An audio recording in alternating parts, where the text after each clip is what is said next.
and we'll see because we're live right now. Yeah, it might. Yeah, okay. Yeah, okay.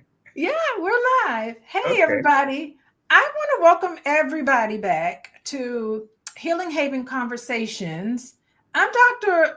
Alicia, and I am a therapist, and I am a social worker, and I'm also a professor. And I want to talk about these intersections today of healing, history, humanity, and politics. And I got my favorite the person to talk about this topic.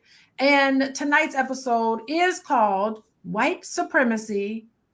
We're going to talk about that. We're going to talk about the government shutdown, and we're going to talk about the Black America's reality check. But, we have to talk about healing, ways in which we can heal as a community. So we're in a moment where systems depend on government, depends on healthcare, education, all of these sort of policies. And they're showing us just how fragile some of us really are. I think the recent government shutdowns has left many, many families uncertain, left us anxious and questioning who's truly protected when politics turn into what these power plays are presenting us. But beyond the headlines lies a deeper truth we're going to talk about today. The shutdowns, the policy contradictions, they don't affect everybody equally. And so for Black families and marginalized communities, because as a social worker, that's who I'm interested in, this impact hits us harder, reveals generations of inequality. I think that goes far beyond just this current administration. And I have invited back Dr. Buster. Y'all give Dr. Buster a big round of applause. He is a social worker, a historian. He's a policy professor. Hello. And he's here to help us kind of unpack what's really happening beneath the surface. And I mean, together today, we're going to explore how these political patterns mirror some of these old wounds that us as Black people have been carrying around, and what it takes for Black America to move from surviving these cycles to actually healing it. So, Dr. Buster, I want to start by grounding this conversation in what people are really feeling now. What people are really feeling now. Tell us, how have you been doing? What you've been up to? And what are people feeling in this context? Thank you, Dr. Alicia. What have I been doing? Well, riling people, um, making making noise like a cymbal, um, and speaking truth to power. I have on my Facebook account, I have some trolls from, maybe I don't know where they came from, and some of them were like making threats like, you don't want to get to the south. And I said, no, I don't want to come to the south. There's nothing going on there. Mostly it's incest and guns and Bibles and hangings. I'm not coming. I'm comfortable here in the north. So, but the issue is that I am an American. This is my country. My job is to continue to be the drum beat of sensibilities, the drum beat of getting things to at least acquire a semblance of normalcy, uh, because we are in a very weird, very, very weird times. Um, the Supreme Court has given carte blanche, um, all the rights subsumed under the executive body, to Donald Trump. And he doesn't know what to do with it except run everybody roughshod.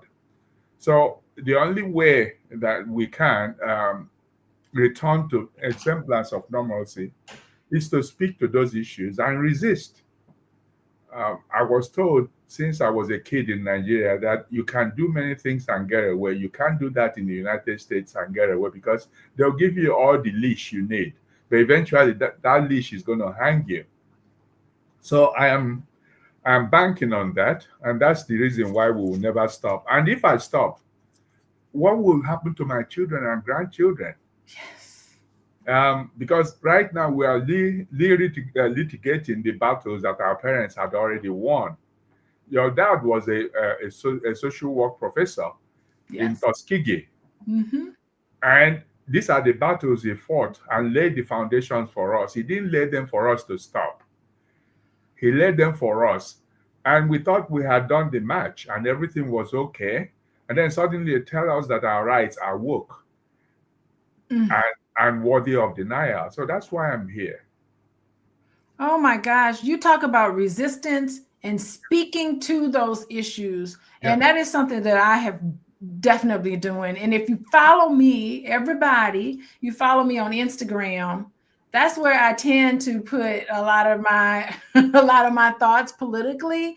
So go to at Coaching with Dr. Alicia on Instagram. I do put my thoughts on there. And it doesn't all I don't always agree with everybody, and that's No, okay, but that's where I put my thoughts. And I'm starting, I really like this thing about speaking to these issues.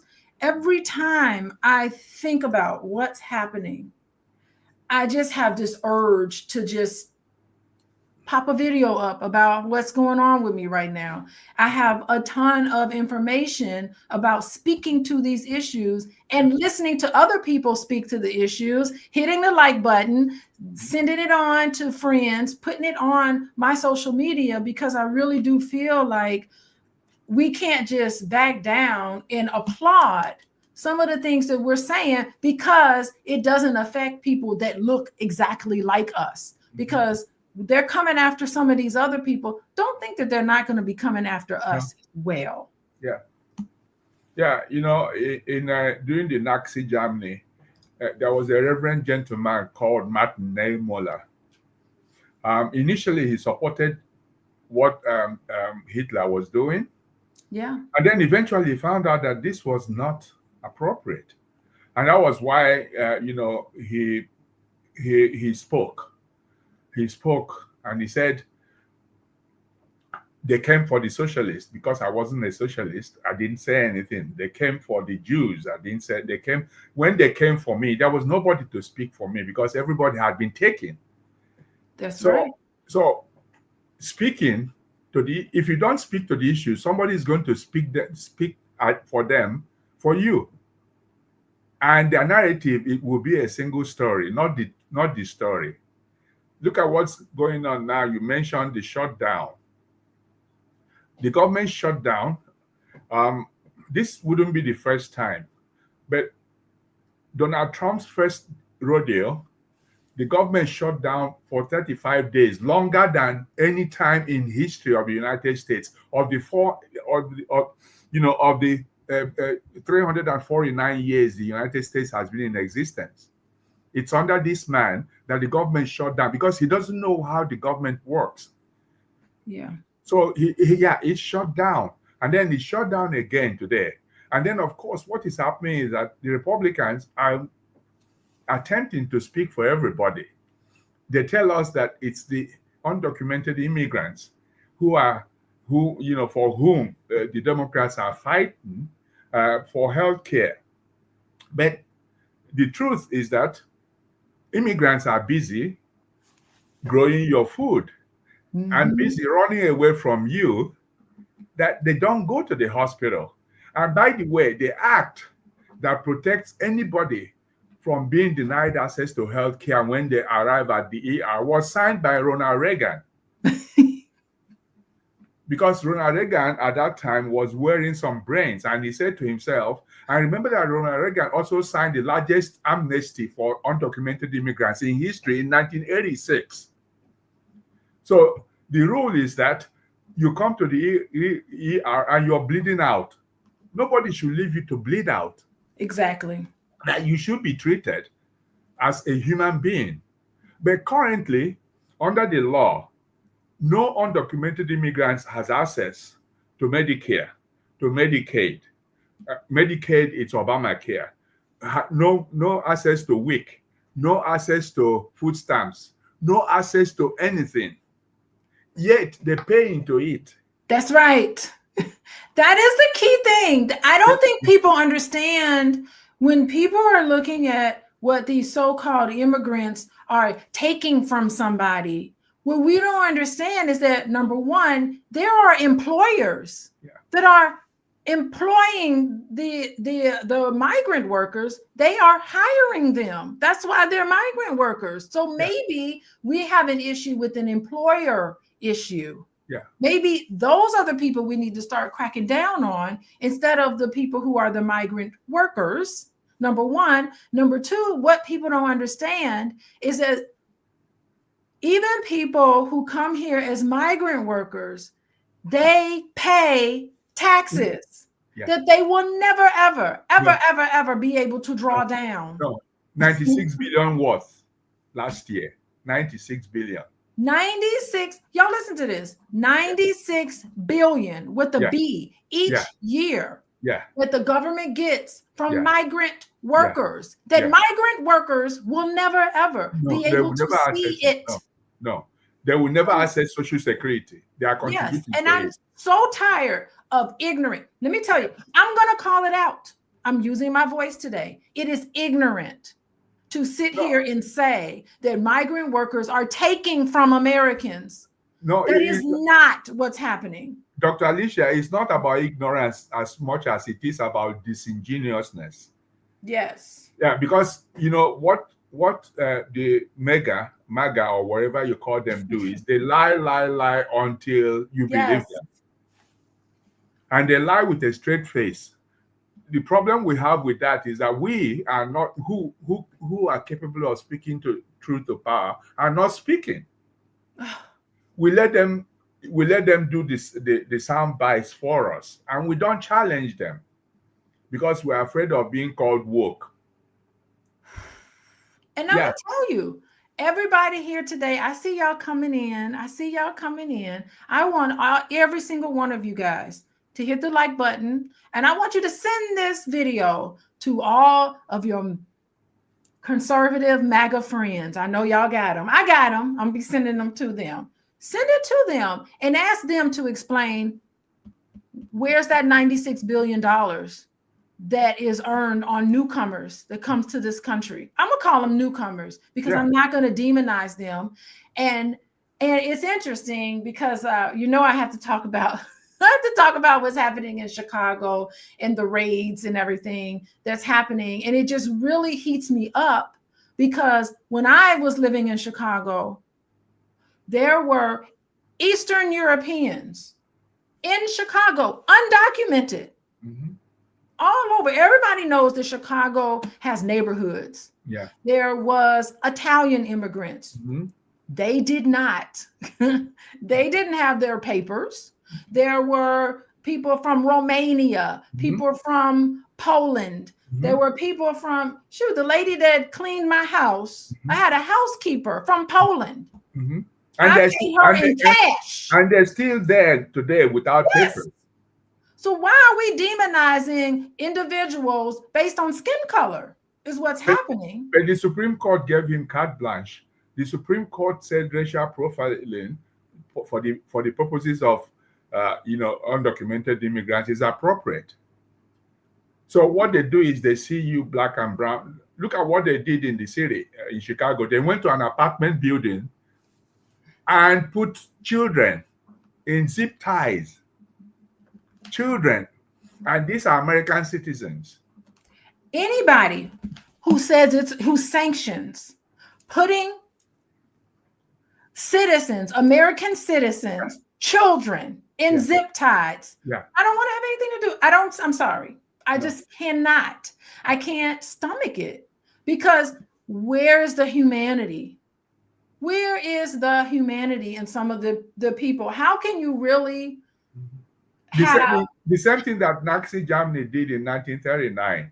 They went to all the cities and rounded up all the Jews based upon their skin color, their hair, their hair color, because Jewish women because Germans are usually much more blonde than they have white hair. And of course, it was easy to pick up the Jews and send them to Auschwitz. Yes. And this is the same thing that's happening here. First Hitler demonized all ethnic groups, demonized gays, lesbians, and then even Germans who were disabled. and then he took the humanity from them. The people who are enforcing, the Trump's immigration laws are Proud Boys. They are Yes. skinheads. They are Yes. Nazis. They are the KKK, and they are getting a sign on bonus of 50,000 K and paid a salary of $100,000, and then their student loan, if they had any, are being forgiven them, so Oh, they can hunt black and brown people. And I he's am all just, born out of white fear and the white savior, our orange Jesus, Donald Trump.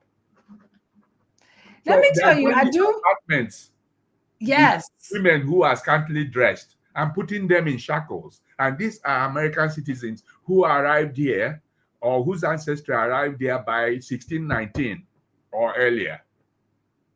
So make I that think make sense. that's criminal. Everybody, hello, how y'all doing? We talking about white supremacy. I do want to talk about white fear, Dr. Buster. That'll be my next question. But today we are talking about white supremacy. We're talking about the government shutdown. We are also talking about immigration. The truth about immigration.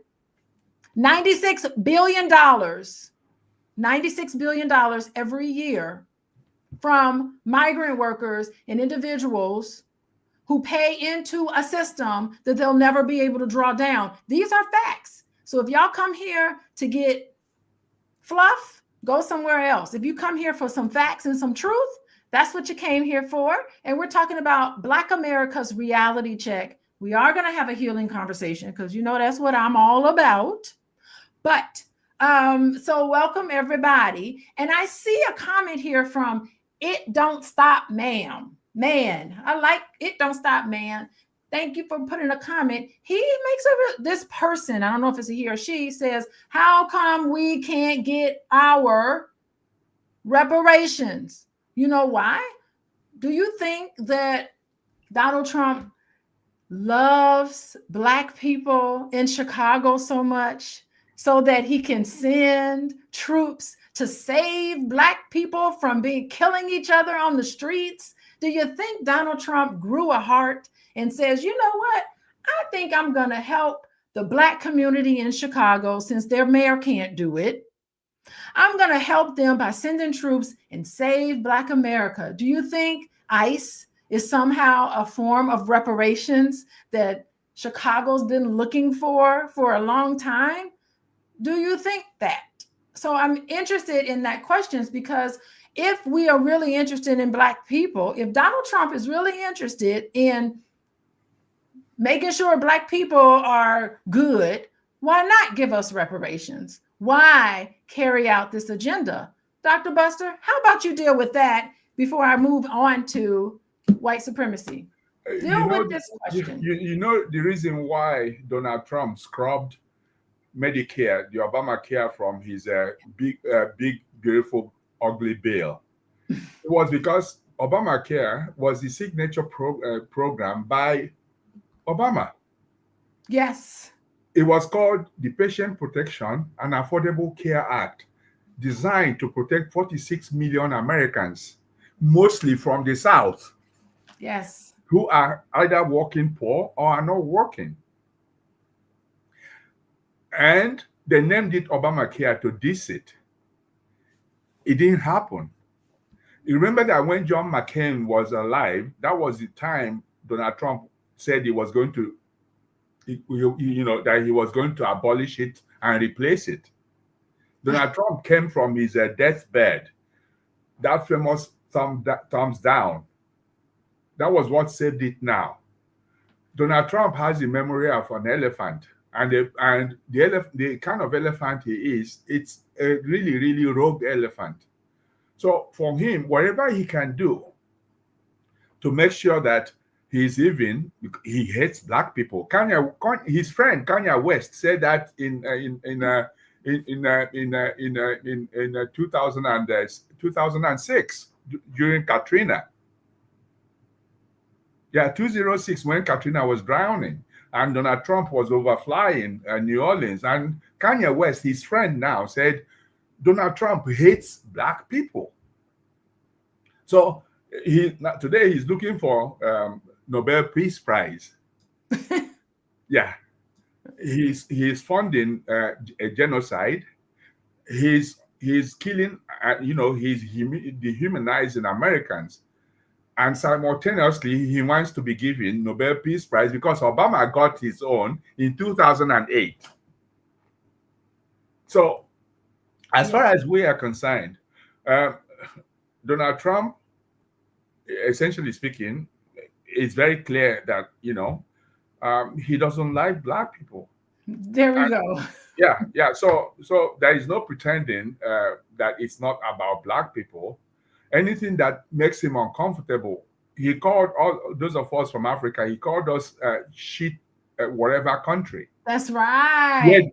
the biggest scientists, the biggest technologists, the biggest computer people are coming from Nigeria, and Nigerians are graduating PhD at the rate of 4%, whereas Americans themselves are graduating at the rate of 1%. But that's where they came from, or something like that. So no, Donald Trump doesn't care. Actually, Donald Trump, because of his malignant narcissistic personality disorder, does not care for anyone. Nobody. If Yes. Melania Trump were his way of achieving anything, he will crush her in a heartbeat. A malignant narcissist does not have empathy. Yes. They are sociopath. Mm-hmm. They are sociopathic. He doesn't care. And if what he's chasing after has some hue that is not consistent with his orange color tied to it, he is coming after it. So he's having his own problem is that he is extremely jealous of Obama's success because during Obama period, tried everything they did. They couldn't rope him into anything. He was not into scandal. He was not into serial philandering. He was not into anything. And they did everything. They even went for his jacket, for his suit, which was tan. Tan. Yeah, which they blamed for being indecent. And Ronald Reagan wore tan suits. And so couldn't find anything.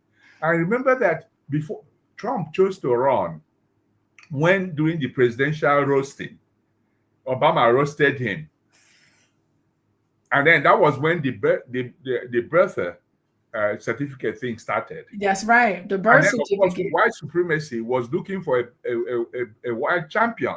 If you remember when Muhammad Ali was the boxer, they were looking for what they referred to as white hope, who will be a champion. They brought all sorts of people, and Muhammad Ali led them to rest. So what they are looking, and they found in their orange Jesus, was a white hope, somebody who will discipline those people whose color does not approximate his own. That's what they did. Okay, let me say something here. Dr. Buster, you're getting to the insecurity of white men. Yeah. That is what you're getting into. Yeah. And they're insecure because they can't do what we can do. No. And they know that we are able to accomplish so much with absolutely nothing. Yeah. So how does that reflect on them? And it's a fear that's going on here, this fear that's connected with this insecurity that it seems as if MAGA has been so brilliantly able to tap into this whole sense of insecurity, this sense of fear that's happening. And I couldn't understand the whole birth certificate thing because there was newspaper articles that announced his birth. Yeah. And they still wouldn't get off this conspiracy. That wasn't what they were after. What they were trying to do. They were trying to package Donald Trump. Yes. And they gave him airtime. And it's so interesting because you're talking about speaking out. There's so many people speaking out. Yeah. But I think what's so frustrating is that it's not getting the traction. It's not getting the momentum. It just seems as if and I will take the more liberal individuals who want to see numbers like $96 billion. Hello, these are facts. 96.7. This is 96 point seven. 0.7, Yeah, it just seems as if the efforts get lost. yeah, Talk to us about this white fear and this white supremacy that you see happening from a historical point. Tell yeah. us about what you think is happening. Um, Remember that when the Jim Crow laws happened, uh, there was the great migration of blacks from the deep south to Chicago. Essentially, what they came to do was find work, paid work. And of course, we saw what happened in Chicago, including Reverend Martin Luther King Jr. coming over here. So, but what happened at that time was the blacks couldn't get a job, they couldn't find housing because of redlining. Oh, The redlining meant that banks that gave loans did not give to black people, mm, they gave to white people. And when they gave to white people, black people couldn't afford housing. And then eventually, through communal effort, blacks started to rent and reside in the big cities. There was a white flight.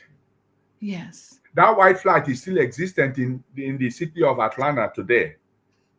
That's why no mayor for a long time has been white.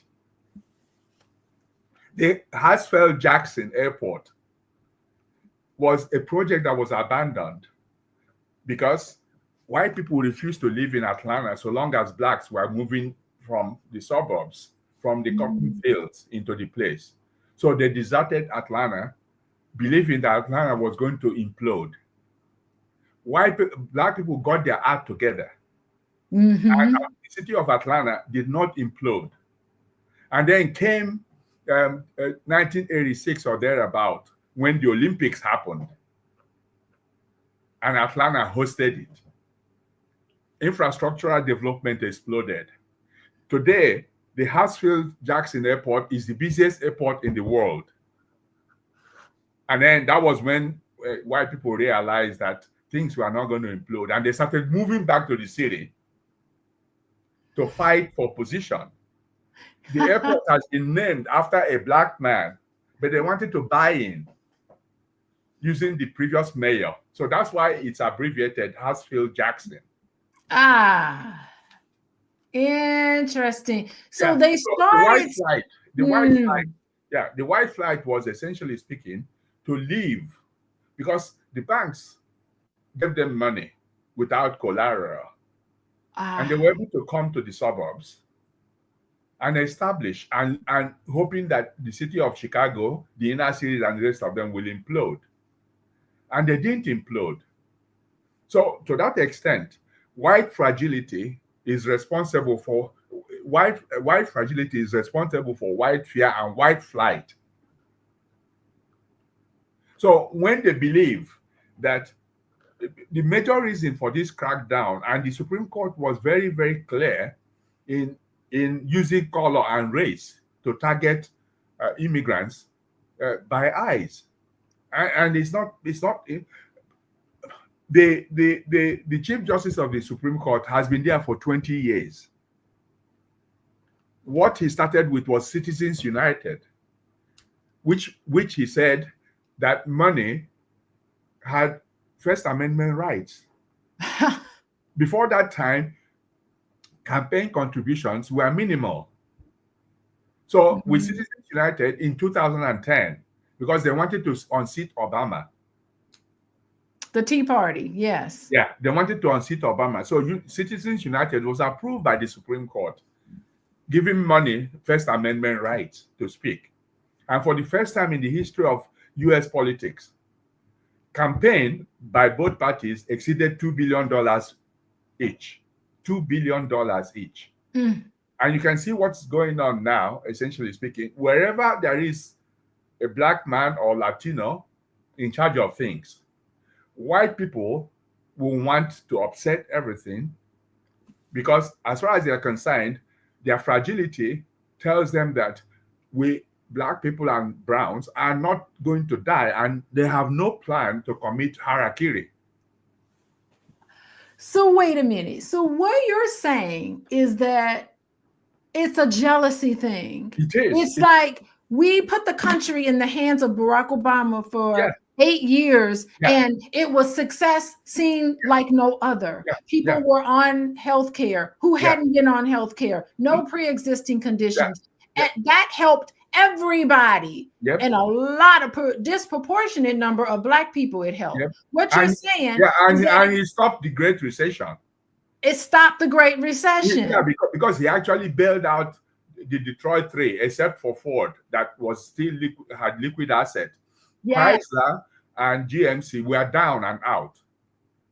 They flew to Washington to beg for money in private jets. Obama bailed them out to the tune of around 600 to 800 billion. And that was why the GMCs and the Chryslers of this world are still existent. Interesting. And And not then only he that, didn't stop there.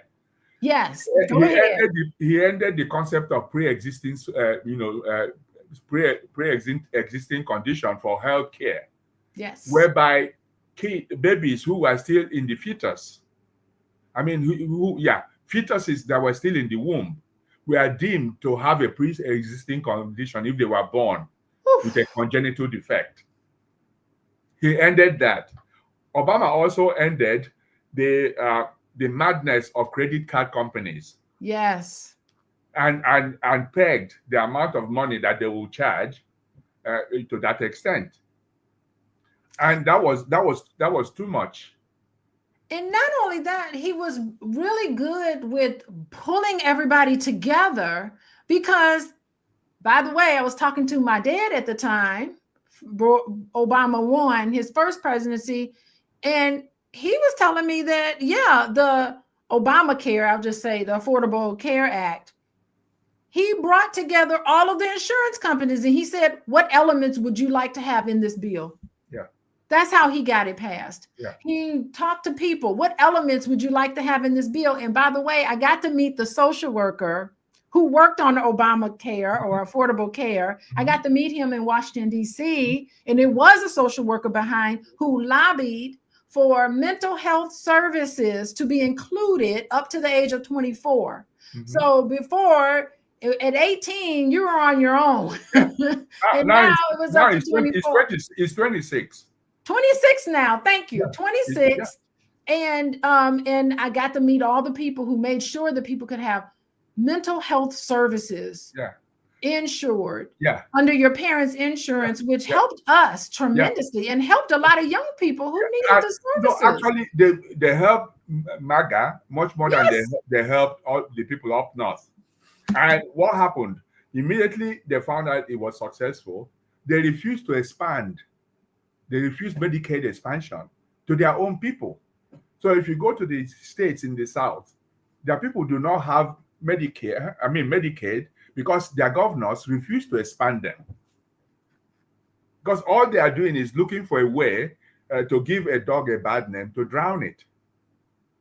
Okay. So this whole thing is based upon white fragility, white fear, and white flight.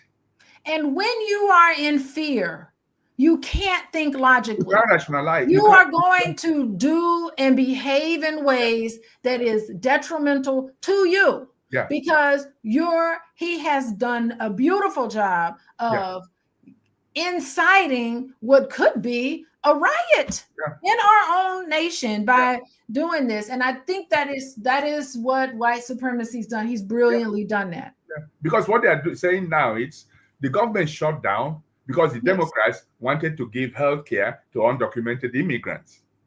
And then they keep saying it and they are doubling down. And then, of course, those who have no capacity to think are saying that is true. However, Section 15 that Speaker of the House Johnson mentioned is very clear. Undocumented immigrants do not have access to Social Security, Medicare, Medicaid, which is Obamacare, women, infant, and children from moms who have new babies, food stamps, supplemental security income, nothing. Yet, those of them who are employed and are being paid are paying into this whole system Yes. to the tune in 2024 of 96 billion point seven, $96.7 billion. That's what the so-called undocumented immigrants have contributed to the United States of America for Wonderful. just 1 year. Okay, so we talked about white supremacy. Welcome, everybody. I see everybody coming in. I got Dr. Buster back, and you know he's going to bring it with his history, with his knowledge of policy, way more knowledgeable than I am with policy. We have just talked about white supremacy. I want to talk about the shutdown. I want to talk about the systems, how these systems are breaking down, the government shutdown. What does this mean for Black America and all other communities? How are we supposed to not lose hope? And what role do we play in this whole idea of the shutdown? What do you have to say about that? I'm all ears. Now, in the case of the shutdown, like I mentioned, when Trump had his first rodeo, Yes. he had the longest shutdown in U.S. history, a history of 249 years. And he said, shut it down because he didn't know how it worked. And then when it shuts down, most of the government shuts down. The only things that don't shut down are social security checks, especially if it's electronic payment, you will still receive it. But if it's checks that are sent by mail, it's also affected. The national parks, there are several areas that are impacted. There was a woman in Washington who I think she works in the White House or it's in Barron. She lives paycheck to paycheck, and she was talking about how the impact on her, a Black woman, the impact on her. This person works in White House, somewhere there. And remember that people of color are already marginalized in all areas. Yes. And most Americans, even the so-called middle class, if that still exists, because it no longer exists, even the middle class themselves are living paycheck to paycheck. And for every single American, including me speaking here, the difference between us and the unhoused is one check that failed to arrive.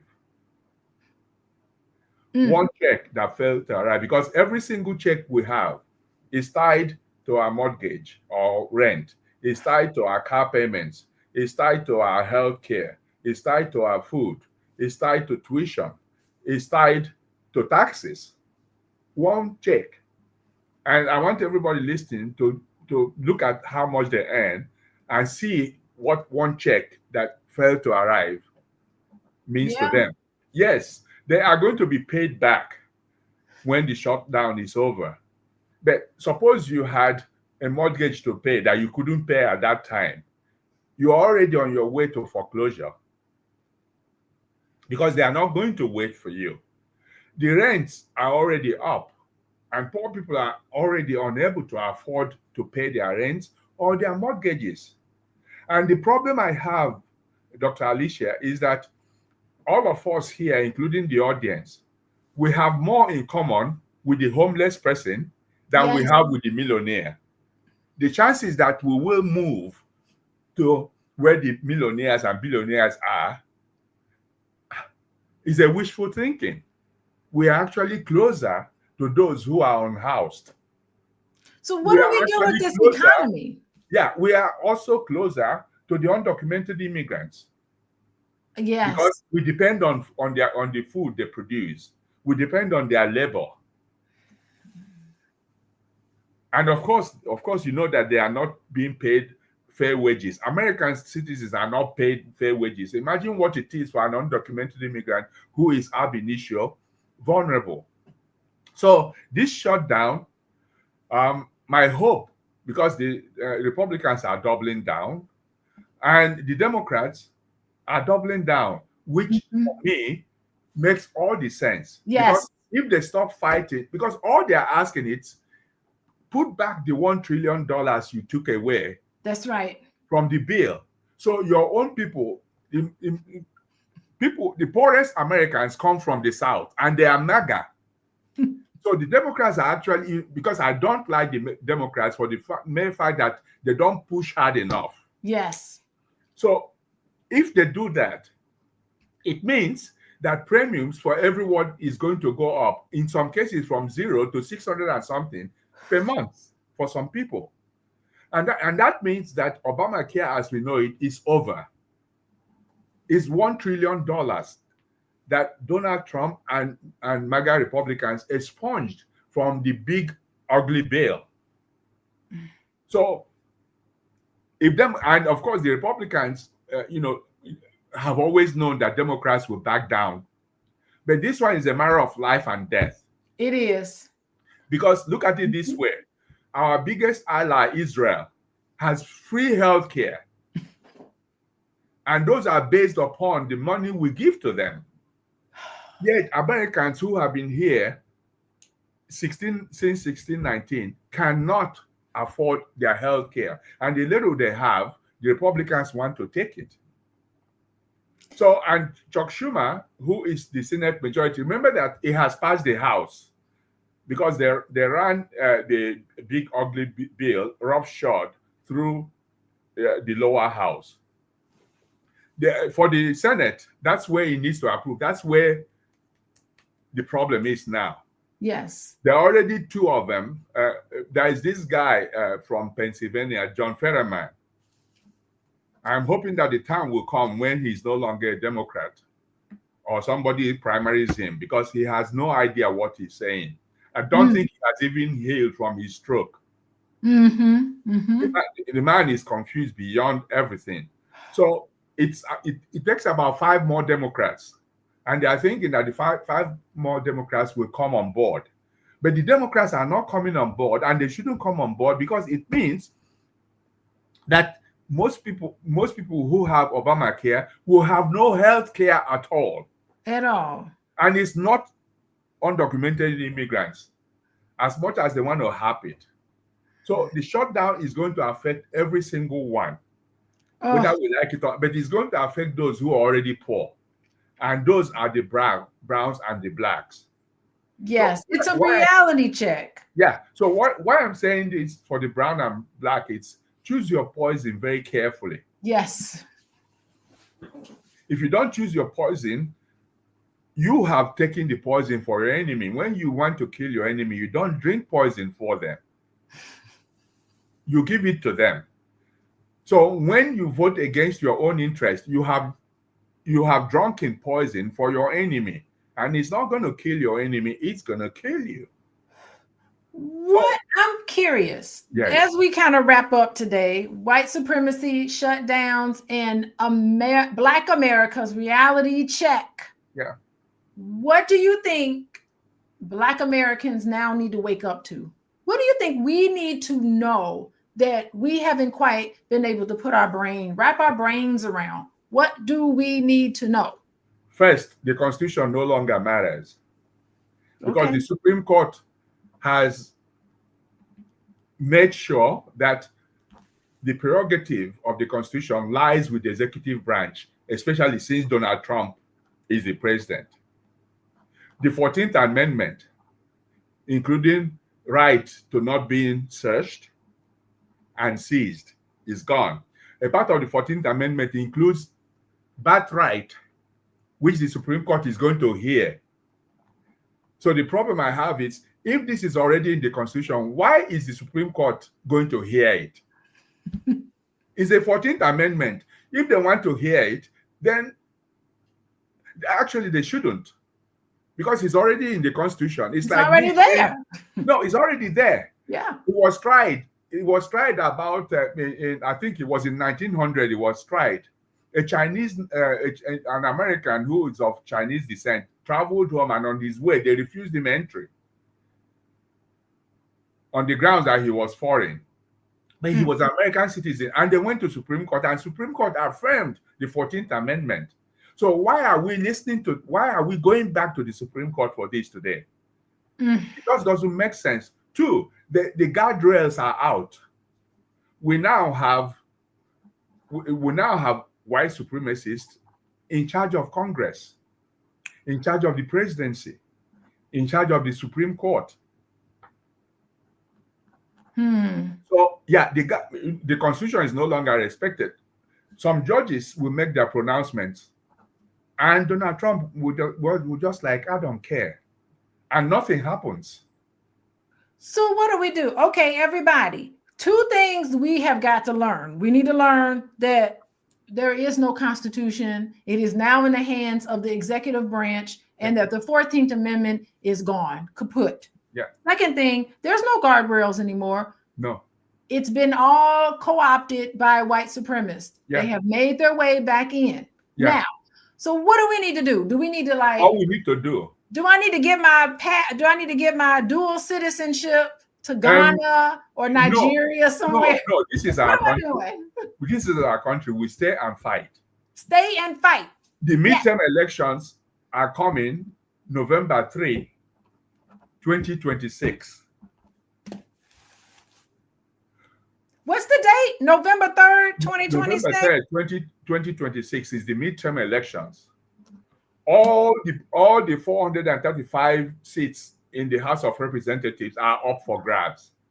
All. In the House. Yes. Let me tell in the lower house. Dr. Buster. Yeah. I'm going to drag my husband yeah. to the voting booth. Yeah. And I'm going to fill out the little bubble sheet for him. And I'm like, this is who you vote for. Yeah. Yeah, because all members of the House of Representatives stand for election every 2 years. This is why they don't do anything. You elect them, they're already campaigning for the next election. Two, in the Senate is 6 years staggered. So while some people are running for elections, others are not due. But there will be at least 30 seats that are open. 36 seats in the Senate. At least. What people need to go there is to make sure that they do not vote up and down any Republican. If they don't vote for them, the Democrats will now take over the two houses. And Donald Trump is immediately a lame duck president. That will restore some aspects of the Constitution. The Congress will now function. And if they function, they become guardrails against Trump's primitive instincts. Okay, that's a long-term goal. Everybody, on November 3rd, get your phones out, set the date, November 3rd, 2026. Oh my God, that's like a year from now. I'm so nervous. Y'all, 435 seats in the House are up. Yeah. At least 36 seats in the Senate are up. Yeah. Woo! Because there are about 100 members of the Senate. 100 members of the Senate. Of the Senate. And the Senate is a DEI. Okay. Because California has about 53 congressional districts with about 40 million people. They are only entitled to 2 senators. Idaho, which is about 700 and something thousand people, also has 2 senators. So that's DEI. Oh my goodness. I do not like that. Okay, so we do have that. So before November 3rd. Before November, you need to engage. Of course, you have to look, you have to sow the seeds. Okay. Sow the seeds. For November 3, Speak. Okay. And I show you that speaking sometimes will hurt you. Yes. Do not threaten anybody. Because remember that both the FBI and all the law enforcement agencies have been infiltrated by Proud Boys, by neo-Nazis and skinheads. So don't play into their hands. So don't say anything stupid that is incriminatory. But speak. Speak. Yeah.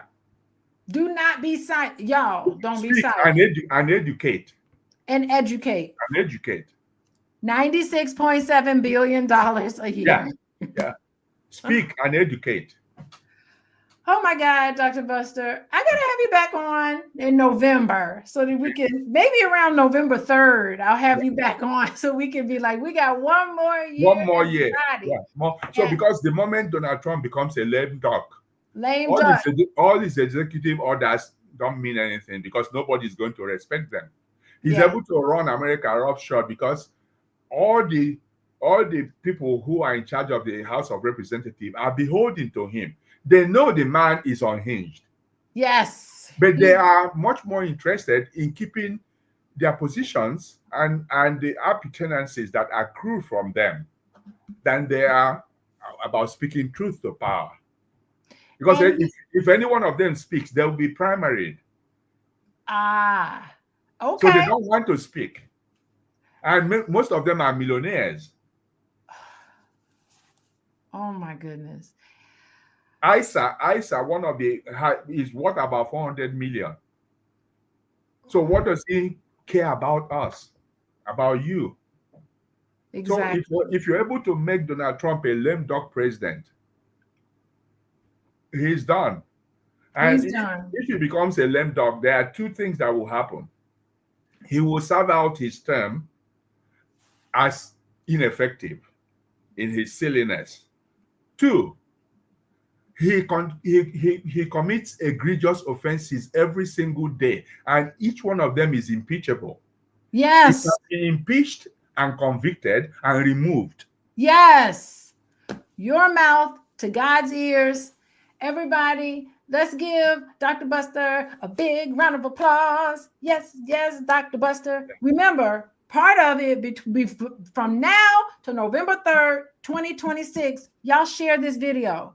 Hit the like button on this video. Get the algorithms cooking because we got to let everybody know what the real deal is. Everybody's thanking you in the chat. They're giving you a big round of applause, Dr. Buster. And you know I have to have you back on because I get to learn. I get to learn from the Dr. Buster, who is like the historian extraordinaire. And I do want to get into how some of this is just, it's like deja vu to me. we've been here before. We've seen this already. We are going to talk about some of those things. We always need to talk about what y'all can do because we're going to deconstruct.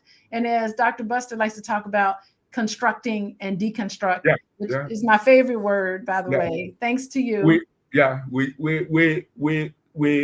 interrogate, deconstruct, and reconstruct. Yes, interrogate, deconstruct, and reconstruct. And we're going to be doing that because that's what smart Black people do. Yeah. Exactly. Thank you so much for joining us. Thank you, everybody, for being here. And I got to tell you, this conversation moved you. Please make sure you subscribe. Listen, let me tell y'all, this conversation moved you. Subscribe to my YouTube channel, Coaching with Dr. Alicia. Go on and follow me on Instagram, Coaching with Dr. Alicia, and TikTok. I be putting stuff on TikTok, not the same on Instagram all the time, because TikTok is in its own little world. So y'all make sure y'all do that, and you can join my book. I got a Healing Haven book club that's free for everybody. Rereading books, Buster. Yes, of course. DrAliciaBookClub.com. It's totally free. Join that, and then you can come on, and we'll be talking about healing. We're talking about healthy relationships and stuff like that. So make sure you do that. And okay, remember, when systems fail, we can still choose to heal, and we can still choose to spread the word about what's really going on. So I want to say goodbye, everybody. Bye. Oh boy.